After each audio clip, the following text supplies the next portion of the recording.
10 વર્ષથી અમારી પેનલ અહીંયા જીતી રહી છે, કોંગ્રેસની પેનલ, અને લોકો અભૂતપૂર્વ વિશ્વાસ અમારામાં આપે છે. આપ જે કહી રહ્યા છે, એકાદ વિસ્તારમાં લાસ્ટ ટાઈમ થોડું ગંદા પાણીની સમસ્યા હતી, but it has been resolve, અને ટેમ્પરરી કસે ખૂબ જૂનો વિસ્તાર છે, ગરીબ વિસ્તાર હતો.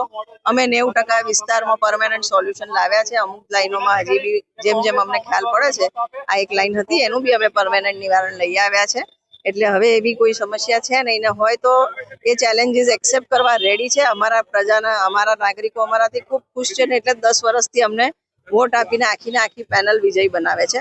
આ વખતે બી અમને વિશ્વાસ છે કે જે રીતના કોંગ્રેસ પક્ષ જે હંમેશા મહિલાઓની સાથે રહી છે, એમને આ વોર્ડમાં 3 મહિલાઓને ચૂંટણી લડવાની તક આપી છે, અને એક ઇતિહાસ રચાવા જઈ રહ્યો છે, ને અમારી આખી પેનલ ભવ્ય મેજોરિટીથી અહીંયા વિજય બનશે એવું અમને નિશ્ચિત છે. મને વિશ્વાસ છે કે આવનારા દિવસોમાં સમગ્ર પેનલ ખૂબ જ બહોળી બહુમતીથી જીતશે.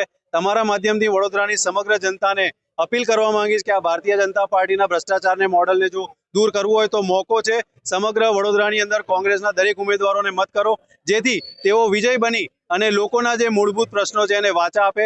હું પોતે એક આદિવાસી છું અને આદિવાસી સીટ ઉપરથી ચૂંટણી લડી રહ્યો છું. વડોદરા શહેરના તમામ આદિવાસી ભાઈઓને હું કહું છું કે તમારા માટે યોગ્ય પ્રતિનિધિત્વ અને નેતૃત્વ કરીશ. એ જ અભ્યંતા સાથે હું આપ સૌનો આભાર વ્યક્ત કરવા માંગીશ અને એક જ અપીલ કરીશ કે કોંગ્રેસને મત આપો, પેનલને મત આપો અને વિજય બનાવો.